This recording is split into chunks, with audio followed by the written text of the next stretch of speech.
Coming up on Mount News this morning, a summit highlighting the importance of growth and tourism in our region wraps up, and the man behind the development of a couple of shopping centers here in HAZAD comes back for a special celebration.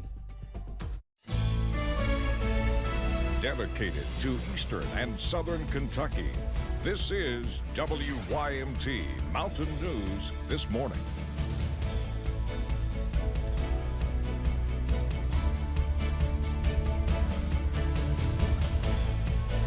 Good morning to you. It's Wednesday. I'm Dakota Makris, and it's 6:31 here. Thank you so much for waking up with us, and it's great to be back home. Let's take it over to Brandon. Brandon, all morning in my head, I've been wanting to say it's Monday. Nope. But, you know. It's your Monday. It is my Monday of my very short week this week. Yep. Unless I get called in this weekend because of the S word. You never know.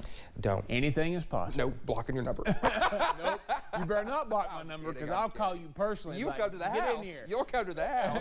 Get in here. All right, let's get into the forecast this morning.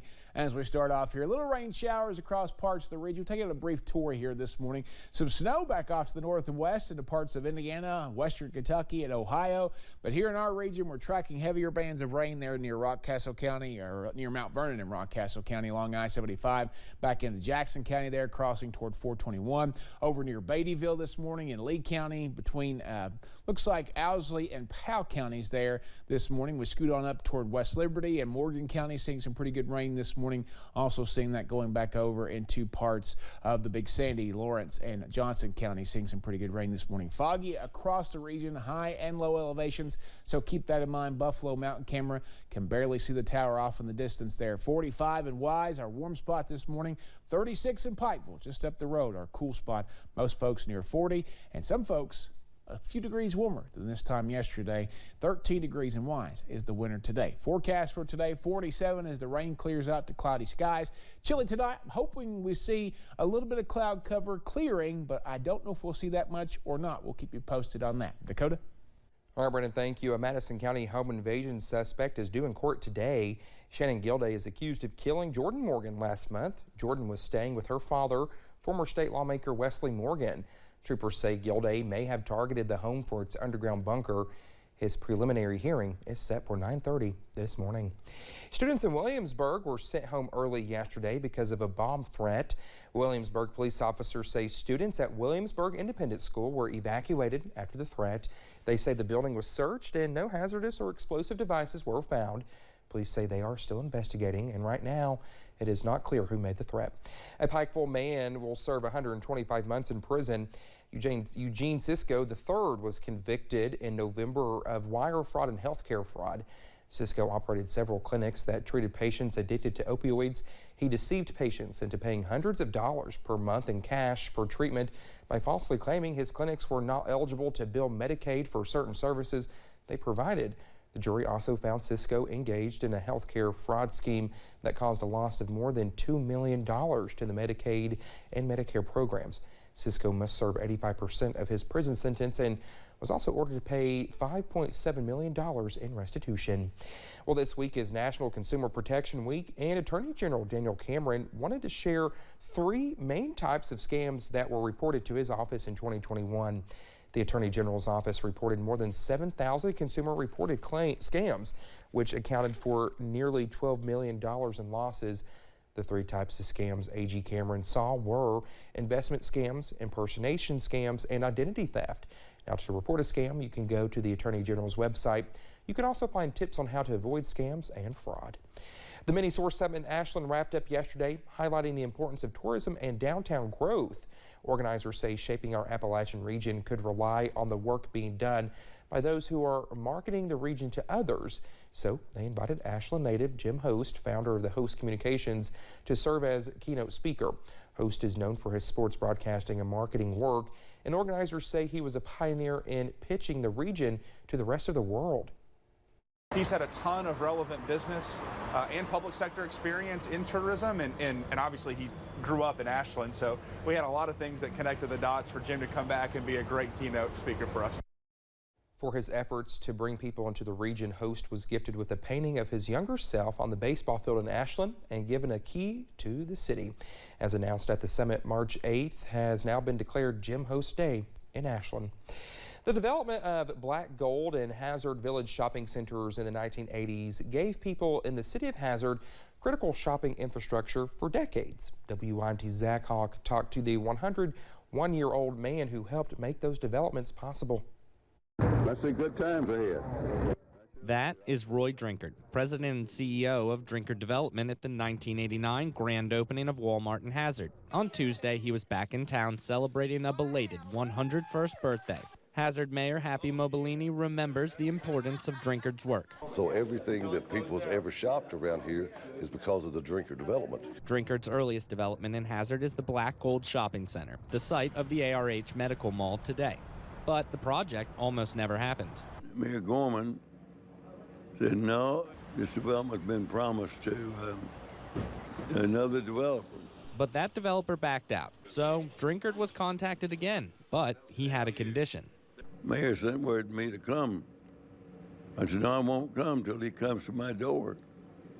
Spend the night in my house and knocks on my door.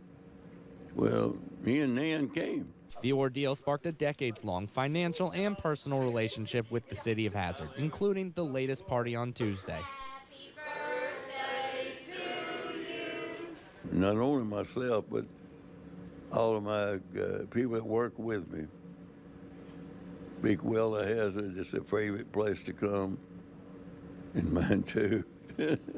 In HAZAD, Zach Hawk, WYMT Mountain News.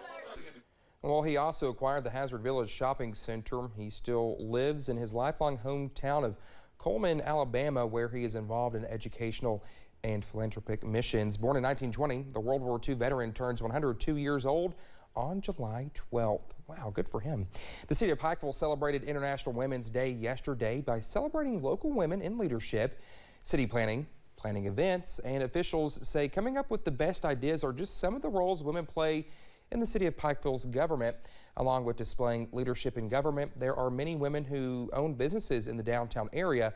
One of those, Jasmine Mead of Upcycled, says Appalachian women are in a league all of their own. When it comes to their attitude, when it comes to the resilience, the stories that they can tell you, the experiences that they can tell you about, there's nothing like an Appalachian woman. Well, city officials say the leadership of these Appalachian businesswomen are the backbone of the city's economy and are setting a good example for the next generation. Well, this past weekend saw the UK women's basketball team bring home an SEC title, the first time in 40 years, highlighting the determination of women athletes here in the Commonwealth. Amber Philpott has the story of one Mount Sterling woman and her efforts to shine a light on women athletes in Kentucky by giving them a platform all of their own. With camera in hand, Tanya Witt, a sports photographer, is no stranger to capturing the highs and lows of both men's and women's sports. As a former basketball player herself in Montgomery County, she knows there was a time that if you were a female playing sports, you might not get a lot of attention. I played sports, you played sports. We played back when it was, you know, from the ground up, and, you know, you might have had the people that were in the stands were your parents. Nobody else came to watch you play. From the high school to college level, Witt has seen female athletes in this state carve out a place for themselves, but she's also seen firsthand, many times from behind her lens, that it hasn't always been easy. You know, there's always a discrepancy. You know, there's a lot of media folks there for men's and not so much for the women's. So, you know, they put in as much work, you know, forming their craft as men do, and so they deserve that extra exposure. So Witt has set out to change that by creating Rise Up Sports Media, an online platform focusing on girls and women in sports to give them their own well-deserved exposure in what can sometimes be a very male-dominated world. It really just empowering women. Women empowering women. The online site features athletes no matter the sport, statistics, or talent level. Big name athletes like UK women's guard Ryan Howard serve as Rise Up ambassadors to not only celebrate the athletes but encourage them as well. This week, Witt will host the first ever Rise Up Sports Media Awards. Individual honors are named for some of the greats to have played in this state, like Leah Wise Pruitt, Cassidy Rowe, and Valerie Still. In fact, the Still I Rise Award named for the UK great is about more than just sports. It's going to a female athlete in Western Kentucky. that was affected by the tornadoes. You know, they are having to rise above a lot of adversity, and so she is actually going to be in attendance for our awards program. 50 years ago, Title IX helped pave the way for a more level playing field for young women in athletics. What Tanya Witt is doing in the year 2020 is continuing that effort for female athletes all across Kentucky, reminding them to continue rising up and playing hard. While that was tremendous help to female athletes, there's still a disparity. And so, you know, we've got to shed light on that to get that playing field to be more even.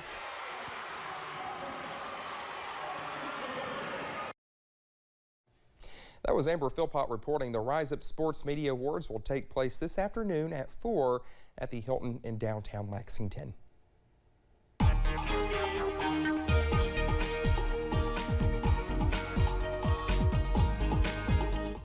All right, the forecast this morning here at just after almost 6:42 actually this morning. We were looking at some rain still across parts of the area. Heavy pockets of rain indicated by the brighter colors there, like the yellows and the darker greens. So keep an eye on that for you this morning. I-75 at Corbin, a little bit foggy over that way. They've got some rain down that way as well. So just be careful on those roads this morning. Watch out for dense fog and ponding water. Temperatures basically close to 40 as you head out the door this morning. Getting cooler in the Cumberland Valley, 41 in Harlan, 43 in Middlesboro, and 45 is the warm spot in Wise. Your breakfast forecast today, we are going to see temperatures go up, but not a lot under those cloudy skies. The rain will end, but we'll see the temperatures only get into the mid to upper 40s later this afternoon. Dakota?